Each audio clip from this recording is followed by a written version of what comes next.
Produced and distributed by the National Organization for the Reform of Marijuana Laws in Washington, D.C.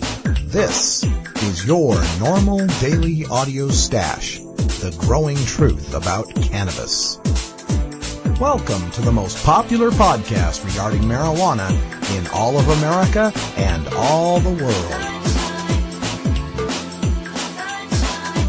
Featuring interviews with scientists, politicians, doctors, prohibition policy activists, regular cannabis consumers, musicians, and NORML's staff and NORML's board of directors, along with music and comedy no other podcast can offer.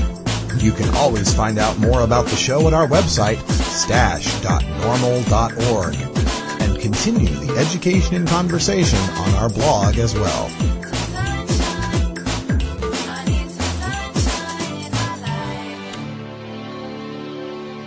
We're ending marijuana prohibition with education, one listener at a time.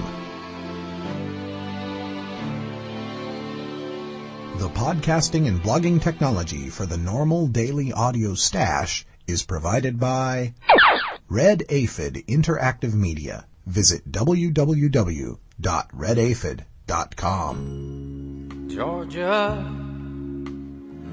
Hi, this is Willie Nelson, and I need your help. Alcohol prohibition didn't work in the 20s, and marijuana prohibition isn't working today. It's time we stop arresting law-abiding citizens because they prefer marijuana over alcohol. Nearly 2,000 Americans are arrested every day on marijuana charges. We're unfairly destroying the lives and careers of hundreds of thousands of people each year simply because they smoke marijuana. These are not criminals. They're average citizens like you, good neighbors who work hard, raise families, pay taxes, and contribute to their communities. We need your help to end marijuana prohibition once and for all. It's the fair thing to do. For more information, contact NORML, the National Organization for the Reform of Marijuana Laws. Call toll-free 888-67-NORML or visit their website at norml.org. It's Friday, February 15th, and it's 4:20 somewhere in the world. I'm your host, Radical Russ Belville, and this is your NORML Daily Audio Stash. Remember, marijuana isn't going to re-legalize itself. You can make a difference in the fight to end adult marijuana prohibition. Join up with the talented volunteer activists of the National Organization for the Reform of Marijuana Laws, or make a financial contribution at norml.org. Friday is Cannabis Community Appreciation Day on the Stash, and coming up after the news, we're going to speak with our usual Friday guest, Steve Bloom, the webmaster at celebstoner.com, with a look at Amy Winehouse's Grammy wins and the reaction to her battles with addiction from Keith Richards of the Rolling Stones. We also chat a bit about the recent steroids in baseball testimony on Capitol Hill and TV host Rachel Ray's love of the Showtime hit Weeds. We've got some fresh reggae music for you from the Easy Star All-Stars with Until That Day, and we wrap things up with the first of my radical rants about marijuana in our society today. So sit back and relax with your portable podcast player and your favorite strain and enjoy your NORML Daily Audio Stash.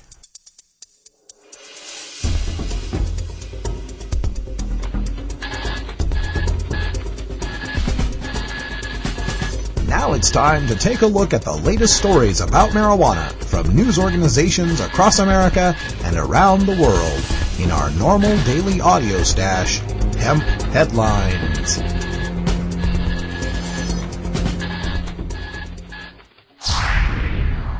The American College of Physicians calls on the federal government to reschedule marijuana for medicinal purposes.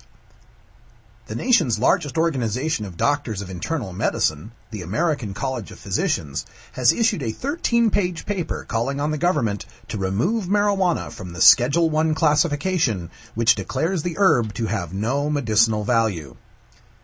The ACP position paper urges the use of non-smoked forms of cannabis, as well as further research to identify the illnesses best treated with cannabis and the proper dosages for specific conditions. It called for a further research into cannabis as a pain reliever for conditions such as rheumatoid arthritis, as an aid to treatment of neurological and movement disorders such as spasticity, pain and tremor in patients with multiple sclerosis, and spinal cord injuries and other trauma. The declaration could put new pressure on Washington lawmakers and government regulators who for decades have rejected attempts to reclassify marijuana. Bruce Merkin, a San Francisco spokesman for the Marijuana Policy Project, said the ACP position is, quote, an earthquake that's going to rattle the whole medical marijuana debate. The group, he said, pulverized the government's two favorite myths about medical marijuana, that it's not supported by the medical community and that science hasn't shown marijuana to have medical value, end quote. But officials at the White House Office of National Drug Control Policy said calls for legalizing medical marijuana were misguided. What this would do is drag us back to 14th century medicine, said Beth Madras, the agency's deputy director for demand reduction. It's so arcane. Well, when I see a story like this, I can only help to comment here that we're not dragging back to the 14th century. What we're trying to do is to pull medicine back out of the 20th century and all the prohibition reefer madness that was enacted without the benefit of scientific or medical testimony all the way back in 1937. If marijuana had never been heard of, if it carried no societal baggage and was suddenly discovered growing in some remote rainforest, scientists and doctors would be hailing it as a new wonder drug. Humans have used cannabis as medicine for our entire recorded history, and the 70-plus years of its prohibition are a historical anomaly. Chelsea Clinton says her mom, Hillary, won't crack down on marijuana.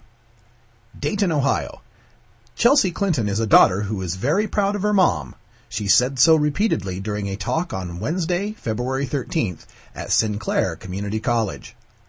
In a forum where she answered dozens of questions from the crowd of mostly students and staff, Chelsea Clinton, 27, displayed a practically encyclopedic knowledge of the policies proposed by presidential candidate Senator Hillary Clinton. Quote, I do believe this is the most important election in my lifetime, Chelsea said. My mom is the better candidate, end quote. Questions posed by audience members ran the gamut, with just one person asking the stereotypical college kid question. Clinton parried his question about her mother's stance on marijuana prohibition by saying that, given the problems currently facing the nation, Senator Clinton had no plan to crack down on marijuana. Once again, we get a story like this that comes across the news desk, and you see the typical media reaction to someone's questioning about marijuana policies. They try to dismiss the question as a stereotypical college kid question. That college kid could lose his scholarships and grant money and student loans if he were caught with marijuana. 830,000 lives are shattered each year due to the ancillary harms of a marijuana arrest.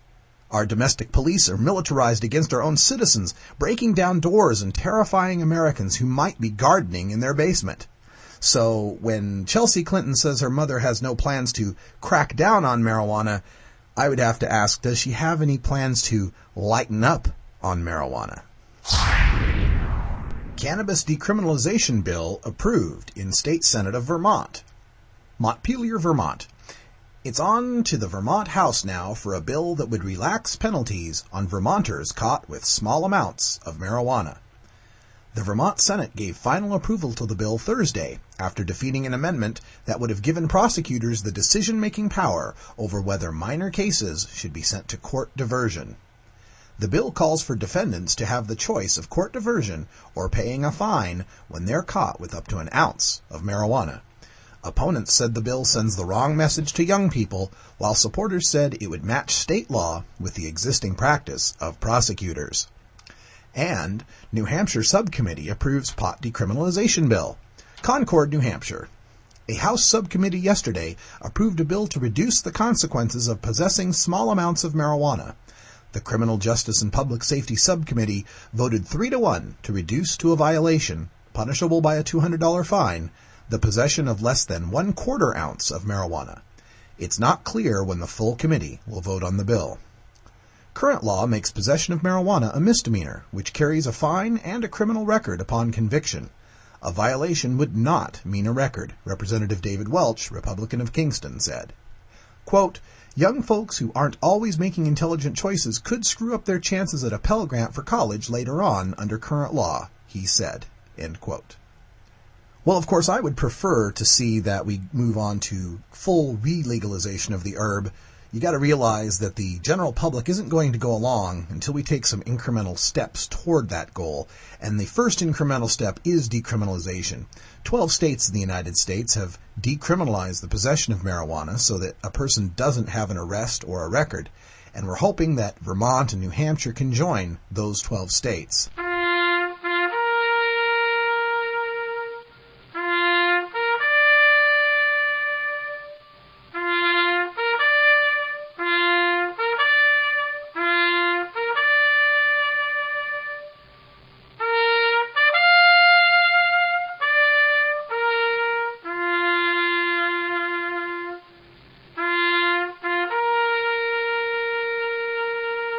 Well, listeners, it's with a heavy heart that we have to deliver some bad news. One of the most revered members of the cannabis community has passed away suddenly and unexpectedly, Mr. John Morgan. And so I'm bringing on Keith Stroup, the founder and legal counsel for the National Organization for Reform of Marijuana Laws.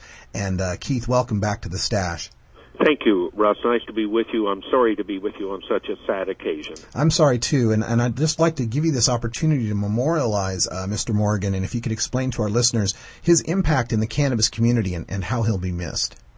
Well, I'll tell you, for a lot of people, if they don't recognize John's name immediately, now a lot of people will because he's been a major player for the last 2 decades, but if you remember the book Marijuana Myths, Marijuana Facts, oh, yes. It was a wonderful book that was published about 8 or 10 years ago, and it really attempted to resurrect all of the arguments that our opponents use against legalizing marijuana and to answer them in a rational manner. And it was co-authored by John's dear friend Lynn Zimmer, who was also a board member of NORML for a number of years, and another dear friend. John was one of my closest friends, a man I admire almost more than anyone I know. He's just a loving, caring individual who would fly across the country on his own nickel to help out some poor person who was being prosecuted on a marijuana case. I've seldom known an expert who was so willing to give of his time and his money and his energy to try to fix things on this issue. John joined the NORML Board of Directors, I think, in 1994 or 1995, and served for at least 10 years before he stepped aside and went on our advisory board. He was the person we turned to most often when there was an allegation, a new study that came out that said marijuana causes your hair to fall out or marijuana causes your teeth to fall out or whatever the latest charge was. John was one of those physicians and researchers who would sit down and take the time to answer those charges based on the research that's available, and we would then use that to respond. And without that kind of expert support, frankly, you get blown away in the political debate. Lester Grinspoon at Harvard and John Morgan, who was at the City University of New York, were for many, many years the 2 major experts that NORML relied on to save us from the pseudoscience of the Reefer Madness group. So I am honestly heartbroken today to learn of his death. He was such a good friend. And this is so tough sometimes for the people who are the professionals in these arenas, in science and medicine, to be the first little mole to stick their head out of the gopher hole to proclaim what we all know is true about marijuana and cannabis. So to take those risks when you're working at a university, when you're a professor, when you're a doctor like that, that definitely shows a great deal of personal courage. Oh, he was so personally committed. First off, by the way, I would tell you, and John would have been the first to tell you, that he loved smoking marijuana. He enjoyed it. He smoked most of his life. He was a fan of jazz and a wonderful aficionado of jazz music, and he studied the whole history of marijuana music. He did a show, about an hour-long show that he did at several NORML conferences where he actually went back and recorded all of the early turn of the century and early reefer music. And it was just, he appreciated the culture of marijuana, not just marijuana smoking, and he thought all of it deserved to be archived and saved and analyzed. We are going to miss that man. We will certainly move forward, but I can tell you that there will be a hole in our hearts for John Morgan. He was a wonderful, wonderful man. I think you bring up a good point there, too, because we do have a lot of people who will recognize the scientific or the public policy issues with regard to cannabis and understand that our prohibition has failed. And yet, as far as the cultural issues or the personal use of marijuana, they'll sometimes look down their nose or think that it's an immature thing to do, that you'll grow out of that phase. And so that someone with that, that is that esteemed and that respected in the scientific community, to also be able to turn and respect the cannabis community, the people and their culture regarding cannabis, I think that speaks volumes to the man. Dr. John P. Morgan was a physician and professor of pharmacology at the City University of New York Medical School. He graduated from the University of Cincinnati College of Medicine in 1965. He began his current position at City College in 1977, where his teaching included the topics of pharmacology, clinical pharmacology, and drug policy. Dr. Morgan published approximately 100 articles, book chapters, and books, largely focused on clinical pharmacology of psychoactive drugs.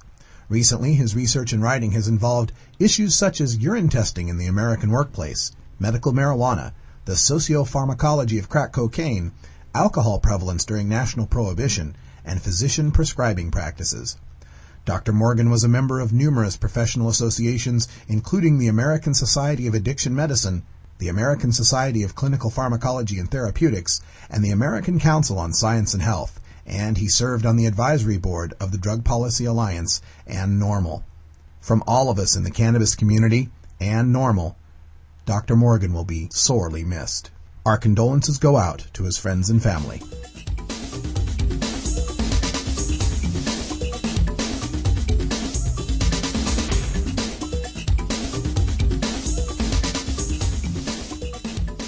It's Cannabis Community Day here Friday on the Stash, and we've got some great news coming out of the West Coast in the Los Angeles Times. We covered it in our news segment earlier about the American College of Physicians, front page news in the LA Times, recommending the descheduling of marijuana from Schedule 1.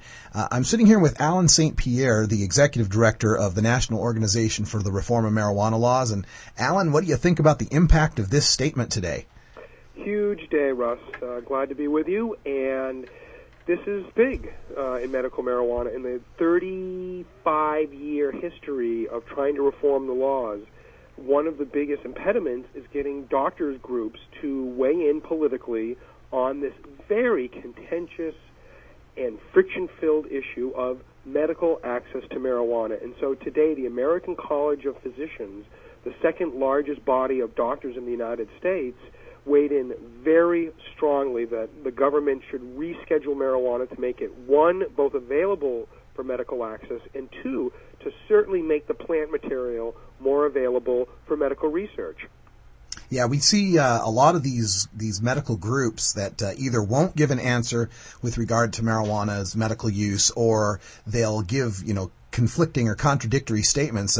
One such group would be the American Medical Association. And why would you think that this American College of Physicians might be more influential than the American Medical Association?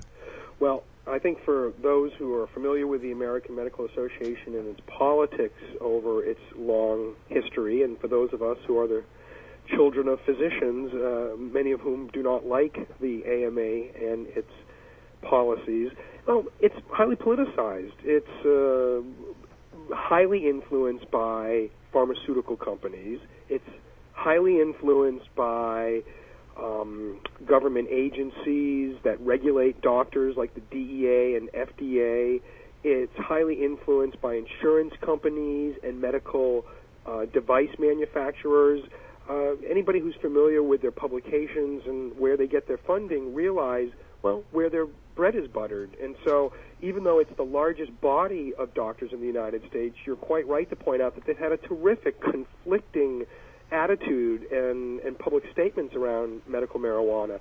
So to date, we have the Student American Medical Association, the next generation of doctors. Since 1999, they have been strongly in favor of medical marijuana. We now have the American Nurses Association, which arguably, at least in my view, is probably one of the most important breakdowns in health-associated groups that should be working in favor of it, and they are. Nurses are crucial in the public health system. And we have the American Public Health Association itself, which covers doctors and nurses and psychiatrists and licensed clinical social workers and all kinds of folks that work in delivering public health. They, too, are in favor of medical access. So, frankly, it's really only the American Medical Association proper that does not support, one, access to medical marijuana, and two, allowing more research by allowing the plant material to be readily used by physicians and researchers who are finding out whether marijuana is helpful or therapeutic, because one of the chronic, imminent problems with the whole science around medical marijuana is because, one, the government controls almost all the funding through NIDA, the National Institute on Drug Abuse, and two, it has a complete 100% control on the plant material by only allowing the University of Mississippi at Oxford to grow marijuana, and researchers who want access to that marijuana can only be looking for the harmful effects of marijuana. So the whole system is completely rigged, and largely, I think the American College of Physicians statements today recognize that. Yeah, what we get from the federal government all the time, the two pillars of their anti-marijuana policy seem to be that, number one, it's not supported by the medical community, and number two, science hasn't shown marijuana to have medical value. But as you point out, if they don't allow the scientists to discover the medical value, that makes it a whole lot easier to say it doesn't have medical value. Well, even better, and there's a couple of terrific points made in this LA Times article, and that is, one, that this really does point out and knocks out two of the major foundations of the ONDCP's argument about keeping medical marijuana banned. And that is, one, that there is no medical communities that support access. Well, that is absolutely clearly wrong. And two, that there isn't a scientific base for this entire discussion. And to sort of drive the point home about how isolated and ridiculous our federal government is, when asked about this, Bertha Madras, who is the deputy demand reduction coordinator over at the ONDCP, said that this is a terrible thing to do, and it would drag us back to the 14th century regarding medicine. It's arcane. There's no such thing as smoked medicines. And when asked by the LA Times, what it would take to change the law, she said it would take the U.S. Food and Drug Administration to approve leafy cannabis material, which she didn't think was likely. Well, boy, blessed that she's not suffering and needing medical cannabis. Yeah, and I always say, when she says this thing about bringing us back to the 14th century, I like to say that we're pulling them out of the 20th century. The prohibition that was enacted against marijuana was enacted without testimony from the medical or scientific communities at the time, who were well aware that people all across the United States and around the world had been using cannabis for medicine for centuries. Indeed, I think you'll appreciate this very high irony, Russ, that we just were talking about the American Medical Association. Well, as you well know, who is the only group to officially oppose prohibition? The American Medical Association. Correct.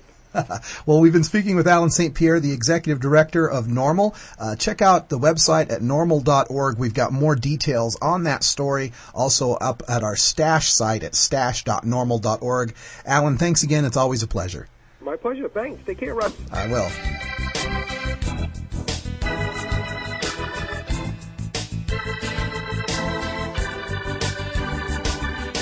Here at the NORML Daily Audio Stash, we work hard to change our nation's marijuana laws through education and discussion. But we also take the time to relax and unwind with an eclectic mix of pod-safe music from many independent artists. We look for music that speaks to the growing truth about cannabis, or music that speaks to broader themes of freedom, liberty, social justice, equality, and protest. To find out more about the artists and download the music you hear on this podcast, just log on to stash.norml.org. And if you'd like to get your music heard by the online cannabis community, just send us an email at stash@norml.org.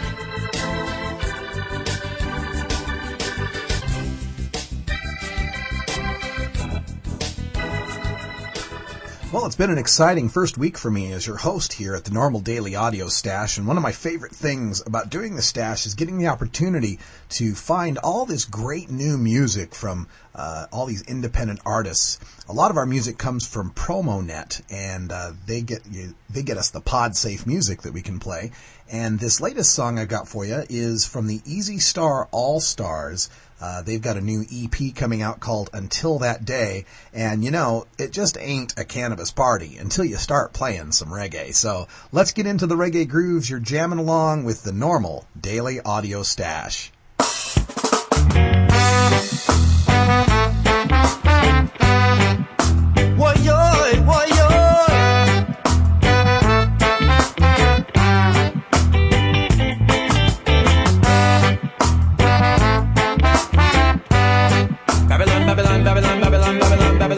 Babylon.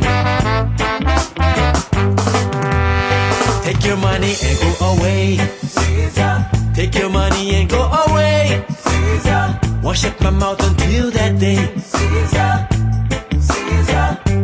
Caesar. Take your money and go away. Caesar. Take your money and go away. Caesar. Won't shut my mouth until that day. Caesar. Caesar. Caesar.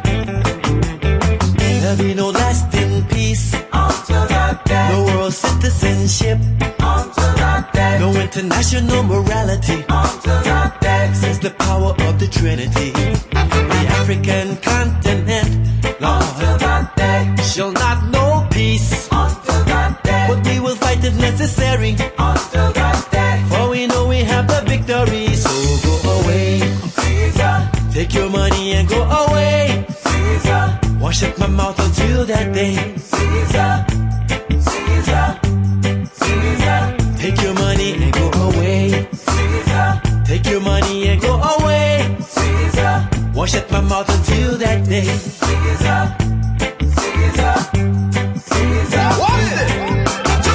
We show them love and all they show us was vulgarity. No similarity, so change up on a polarity. With that barbarity, I have no familiarity. Easy Star's priorities, the fight for solidarity. Philosophy that gives only one way superiority. Give for the majority, not the minority. Be minority, of course that's no authority. Then on them of inferiority, why? So go away, Caesar. Take your money and go away, Caesar. Won't shut my mouth until that day. Caesar, Caesar, Caesar. Take your money and go away. Caesar. Take all of your money and go away. Caesar. Run up my mouth until that day. Caesar, Caesar, Caesar.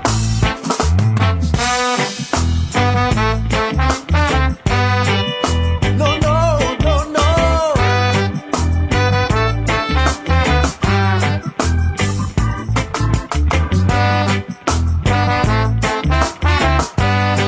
Babylon, Babylon, Babylon.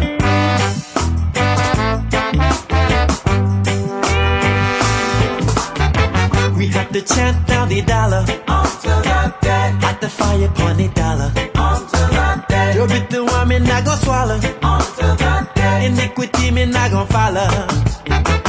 Do away with the Benjamin until that day. It is the root to hold a heap of sin until that day. We want a world with no Benjamin until that day. Just like it was in the beginning, you've got to go away. Caesar. Take your money and go away. Caesar. Run up my mouth until that day. Caesar. Caesar. Caesar. Take your money and go away. Caesar. Take all of your money and go away. Caesar. Run up my mouth until that day. Caesar. Caesar. Caesar.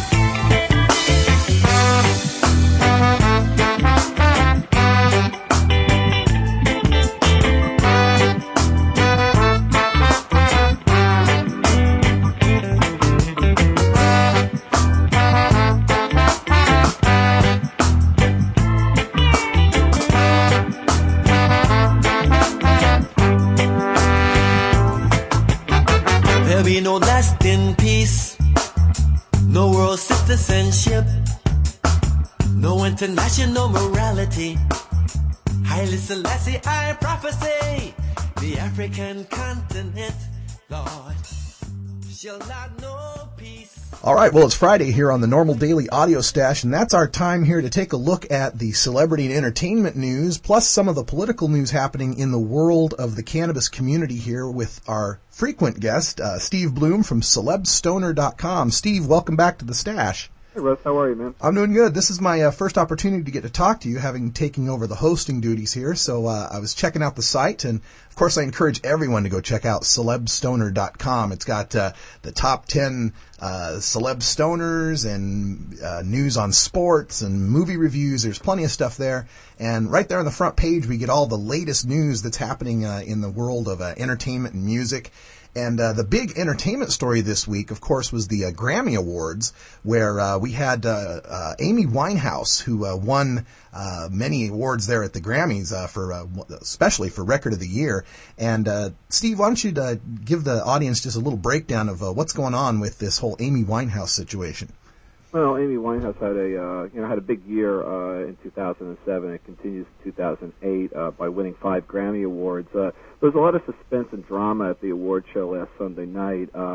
First of all, Amy Winehouse was nominated in 6 categories, and all the 4 major categories was not allowed into the U.S. to attend the show. The reason for that was that she's, her sort of much publicized drug problems and alcohol problems. She was arrested for marijuana in Norway earlier back in, I think it was October, and she's had ongoing problems, including a crack video that surfaced on the web just about a week or two before the Grammys, and so that kind of slammed the door on her, apparently, that the U.S. wouldn't let her in. So the Grammys had to sort of come up with another way to handle her appearance. She ended up appearing via satellite from a theater in London, and they held it to the last part of the show as they kept advertising that she would be on the show, and it was in the last half hour.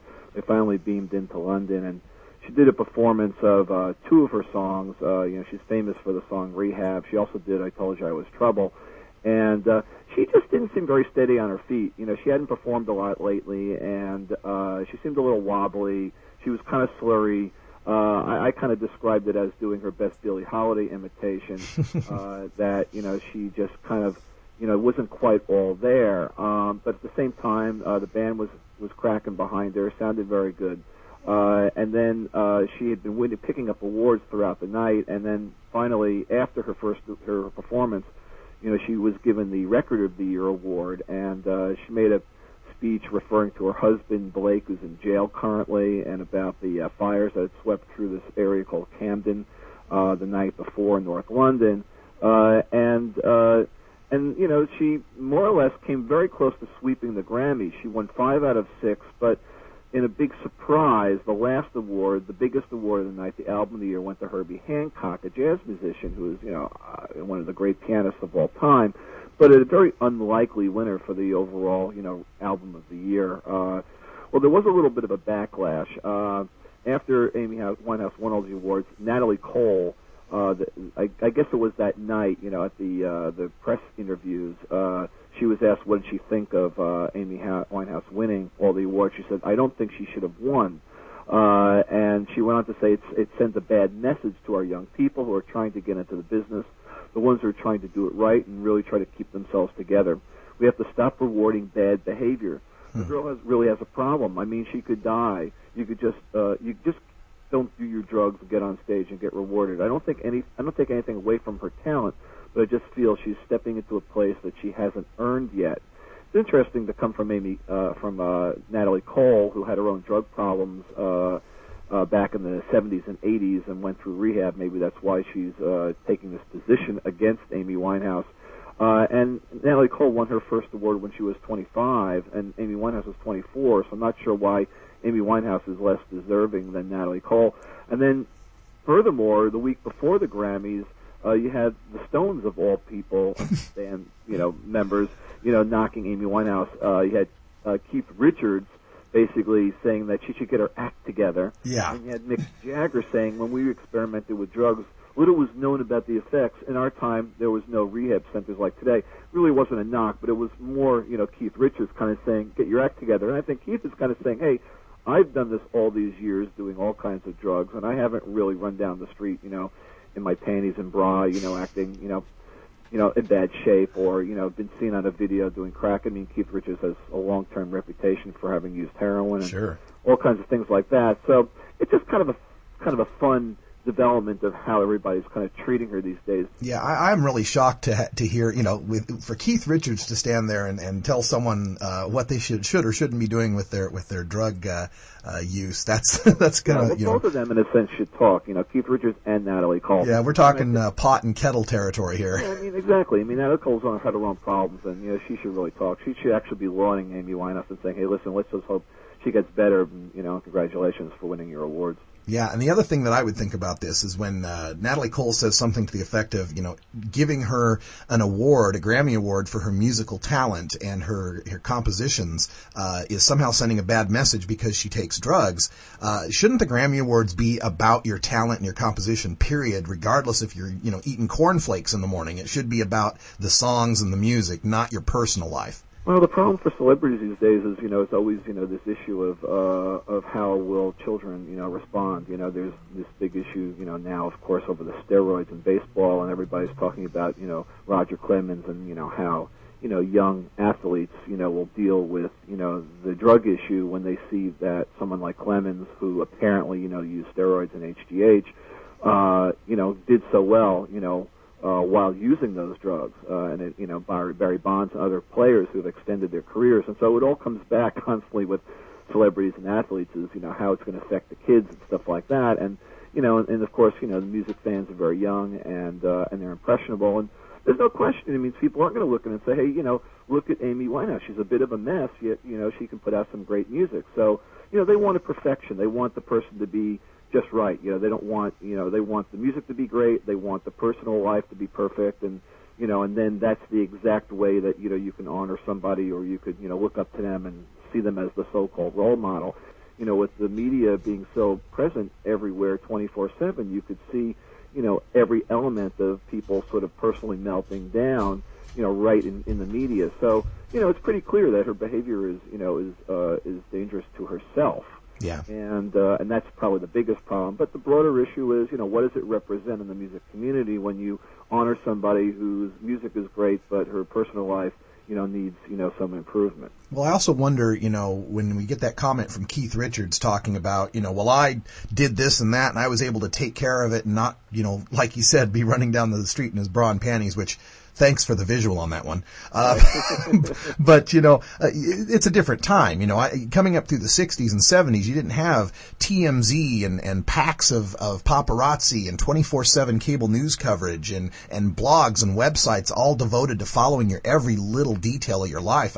I don't think they could have taken that kind of scrutiny back then. You really wouldn't have known, I mean, the way you'd know, back then, what the Rolling Stones were doing was by reading report in the the newspapers, and that's as far as it would go. And maybe you would get onto TV if it was a big news story, but for the most part, there's just not this cycle of news the way there is now. And now you made a brief mention there also about Pettit and Clemens, these guys up on Capitol Hill testifying about steroids in baseball. There's another headline on your site here about John Rocker saying the Texas Rangers condoned steroids use, and this gets me to a point that I always like to make. You mentioned how it was the celebrities and athletes are looked upon as role models, and what's the message we're sending to the children, but very rarely do we look behind the curtain at the industries that promote this. I mean, we've seen a lot of the reports now where, the people in baseball were turning a blind eye to the steroid use because they knew it was increasing home run productivity. It was increasing gate receipts. They were getting more money from it. When we talk about the celebrities or the musicians, how many stories have we heard of the musician being propped up by the manager, given that last fix to get on stage so that you can get the show underway. I think we need to stop blaming the people who are the talented ones in the front of the camera or, at the home plate ready to bat, and start looking at the industries behind them that help to cover up and support this kind of abuse. I agree. There's no question. They're pushing them out there. But, I mean, the whole baseball thing, for sure, there was, tacit understanding that things were changing in baseball as these players were getting bigger and hitting more and more home runs. And, baseball just dealt with it with a wink and a nod, until, it became, more and more of an issue. I mean, there have been players that have died from steroids. Ken Caminiti, he died. Lyle Alzado, the football player. What's interesting about the statement from that John Rocker, who is, honestly not to be believed, in a lot of ways, some of the things he's said in the past, but nevertheless, he said that he and several other members of the Texas Rangers back earlier in this decade were taken aside by trainers and told, that steroids, not so much that they shouldn't use steroids, but they shouldn't overuse it. That don't do it for 10 months out of the year. Use it very periodically when you feel it's necessary. And it was more like advice like that, which is actually probably good advice, which is, because I'm not opposed to steroids in baseball. It's just, the abuse of it, and players take their chances by using it. You use it to, you're sort of your own guinea pig deciding, how your body's going to respond, to these types of injections. So it was kind of, again, tacitly accepted back then when the league really wasn't going after it. But by 2003, when the league started to take a stand against steroids, and then in 2005 going after HGH, human growth hormone, then, the public eye has been, a lot, more fixed on, what players look like, what they're producing on the field, and how it's, how it's sort of artificially changing the game in a sense. Yeah, it always strikes me as odd when people talk about the steroids issue and they say, well, it's artificially inflating the game, it's cheating, it's a artificial way of becoming a better athlete, and yet we never, it's only the chemical means that we think that of. We don't think that of, say, arthroscopic knee surgery. How many players back in the 50s and 60s would have been better players had they been able to get their knees scoped out? Now, let's go to this other story here. This one caught my eye because, of course, I'm a big fan of the Showtime show Weeds with Mary Louise Parker, and then my wife is a big fan of the Rachel Ray Show, where she does the kind of the cooking talk show, and apparently we've had a meeting of the minds here on the Rachel Ray Show. Well, this week, Mary Louise Parker, who, is the star of Weeds, she plays Nancy Botwin, the suburban pot stealing soccer mom in Weeds, which is on Showtime and has had 3 seasons, and I don't think I need to explain too much to the listeners out there. I'm sure they're pretty familiar as long as they have Showtime. And Rachel Ray has a daytime talk show, kind of cooking show, and an hourly show, and she brings on all kinds of guests, in the similar kind of Oprah fashion. They sit around, they chat, and so Mary Louise Parker was on this week, and Rachel Ray just did a lot of gushing, and so it led me to believe that, that she loves the show so much that, who knows, maybe she's a stoner herself. And actually I had this discussion with a friend of mine last night. If you're a big fan of Weeds, does that generally mean you're a stoner? And we didn't come to a conclusion, but I kind of raised the point. If you're really going to like this show a lot, you probably have to have a little bit of an investment in it, that you smoke a little pot and you see that show is representing, your lifestyle, and you get behind it. So Rachel Ray, in her introduction, to Mary Louise Parker, said that for me there's a few shows that I absolutely love. One of those shows is Weeds. I'll sit up all night to catch up on Weeds. I absolutely love the show. It's some of the best writing in television. And she continues to say the thing I find most unusual about Weeds is that it's kind of a nice family show in a weird way. And, she had brought Mary Louise Parker out. They were sitting at a table, and Mary Louise Parker's answer to that was, we have a nice little time around our kitchen table that she kind of deadpan sorting out the dime bags, which is kind of a funny line. And so it was just sort of an interesting conversation, from the point of view of these two women. But mostly it was really about, Mary Louise Parker, and she was asked by Rachel Ray, if people, now that she's kind of most famous for Weeds, stop her in the street and, kind of how do they react to her? And she told a story about how she was standing on a corner in New York, waiting for a cab. She's with her baby. She has a very young child that she had adopted just late last year, and a guy pulls over and he's like, "Hey, can I buy a fat one from you?" And she was, her thing was like, "I can't believe this guy's asking." And she was kind of, her joke back was, "Well, hey, do you want a graham cracker?" Because this is like basically what she had to give.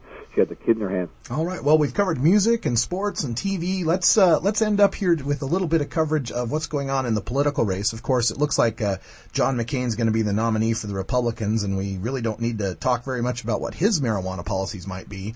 But on the other side, we've got Hillary Clinton and Barack Obama still running. I noticed that you're getting a lot of response here about Barack Obama and his recent comments, whether or not he would or would not decriminalize. Chelsea Clinton, she was on the stump here talking about how her mom would have no plans to crack down on marijuana. So what are the latest with the presidential candidates? Well, as far as Chelsea's comment, I mean, she was in Dayton, Ohio, and she was asked a question about marijuana, and it was paraphrased in the newspaper, so that's pretty much all we know, that she basically was saying, it's not going to be a big issue. She's not going to go after marijuana smokers, which nobody anticipates Hillary would, but, would Hillary change the laws or just, keep the status quo? And I kind of tend to think she would, keep the status quo. The big issue and the big question is Obama. Because of the video that came out a couple of weeks ago via the Washington Times that showed him speaking at Northwestern University in 2004 and saying that the drug war was an utter failure and he would, decriminalize the marijuana laws, though he would not legalize, marijuana. He made the distinction, and sort of we're, still need to sort of find out, with Obama, what the distinction in his mind is. I mean, obviously, we know there's a distinction. I mean, one would remove criminal penalties and one would completely, wipe, all the laws off the books and, make marijuana completely legal. And there is obviously a distinction, with the 12 states around the country that, have decriminalization. And by the way, Vermont, the Senate of Vermont just passed a decrim bill, so they're moving in that direction. They could become the 13th state very soon. But there's been a real controversy in the marijuana community over Obama. Now, via Celeb Stoner, we've taken a major stance in favor of Obama. We've endorsed Obama. We feel Obama is the Stoner's candidate. There's no candidate out there, that would possibly stand up for marijuana smokers like Obama. He's the first major presidential candidate in 32 years to, at least make a statement in favor of decriminalizing marijuana. Since Jimmy Carter did in 1977, so 76. So, but everybody's kind of questioning, the response from Obama's camp to when that video came out, and the response was, one reply from the spokespeople was that he's always favored decriminalization, and another response was kind of a backpedaling that, this is not, where he stands. So, I'm taking the stance right now via Celeb Stoner that until we hear directly from Obama, I'm going to believe that what he said in 2004 is what he believes, what he means. That he hasn't stepped back from that. Now, a lot of people are looking and parsing every little word and everything that's out there on the web right now regarding, Obama and marijuana, and we don't know really much more, honestly. And my feeling was, and we discussed it on last week's Audio Stash, was that it's kind of understandable that they weren't going to jump into the middle of this fray at this point. I mean, he's got a very tight race. He's winning over the Stoners just by the mere fact that he's admitted his use, in his book in the past. Most candidates would not, generally admit their use in such an upfront way. He's stated in the, what is now considered kind of a classic video clip where he was, asked if he inhaled, and he said that when I was a kid I inhaled frequently. That was the point. Yes. It's just clever, and, he's the kind of antithesis of Bill Clinton at this point in the way he's dealing with this issue. So, I just think it's just let's wait and see, where does he stand on this? And what I in this week's column, in this week's, on the website, we quoted a Michael Goodwin, who's a nationally syndicated columnist whose column appears in the Daily News here in New York. And I thought what he said was really on target. He didn't really deal with, that issue of parsing whether, Obama is for or against decriminalizing marijuana. It was more dealing with, the admission of his use. And so he goes, Hillary's little lies about her campaign remind me of the way Bill started his presidential race in 1992. In March of that year, a Daily News reporter asked him whether he'd ever used drugs. Clinton answered firmly, I have never broken the laws of my country. Technically true, but in plain English, a lie. The desired implication that his answer was no was misleading because he later admitted he had smoked marijuana in London. Even then, Clinton had to suggest he was innocent, saying he never inhaled. Fast forward 16 years to Obama. After admitting in his first book he used drugs, including marijuana, Obama was asked by a playful reporter whether he had inhaled. Obama smiled and said that was the point. The topic is narrow, but the contrast is striking, and that's the point. If we can't trust politicians to tell us the truth on small things, why should we trust them on the big things? We will know soon enough whether Obama's time has come and whether he can meet his own standards, but we don't have to wait for a verdict on something that transcends him. The enthusiasm he's generated already proves that politics doesn't have to be just another lie. Well, and we've seen with this admission from Barack Obama, just straight out, I inhaled frequently, that was the point. We get a nice story arc. If you just look through the past couple of decades politically, you look back to the 1980s and Judge Ginsburg nominated to the Supreme Court. His nomination was sunk because it was found that he had used marijuana. We get Bill Clinton in the 90s. He admits it, but then has to backpedal and kind of say, well, I didn't inhale and it was a bad thing and so on. So we've gone from, you can't be a smoker to you can be a smoker, but you have to lie about it to now you could have smoked and so what? Big deal. Hey, we've come a long way, baby. All right. Well, we're talking with Steve Bloom from celebstoner.com. Everybody, go out to the website there, celebstoner.com. There's all sorts of polls. Who should be the next top celeb stoner? We've got Andy Dick, Kate Hudson, Bill Lee, George Michael, Barack Obama, and Keith Richards as the poll out there. So answer the poll, get the next top celeb stoner out there. Steve, thanks again for joining us here on The Stash. Hey, thanks for having me, Russ. Thank you for downloading the NORML Daily Audio Stash, the growing truth about cannabis. We are produced by the National Organization for the Reform of Marijuana Laws in Washington, D.C. Our executive producer is Alan St. Pierre. Our policy analyst is Paul Armentano. Our webmaster is Brian Judy. And web production is provided by Red Aphid Interactive Media. As always, you can catch up on the latest information about marijuana at www.norml.org, and you can interact and download from our Audio Stash blog at stash.norml.org.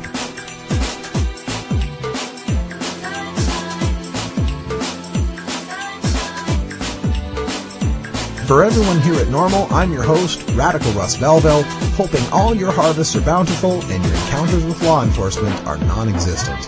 We leave you with today's cannabis quote from former President Richard Nixon, who once said, quote, "Soft-headed psychiatrists who work in places like the National Institute for Mental Health favor marijuana because they're probably all on the stuff themselves," end quote. 37 years later, Nixon's war on certain American citizens using non-pharmaceutical, non-alcoholic, tobacco-free drugs rages on.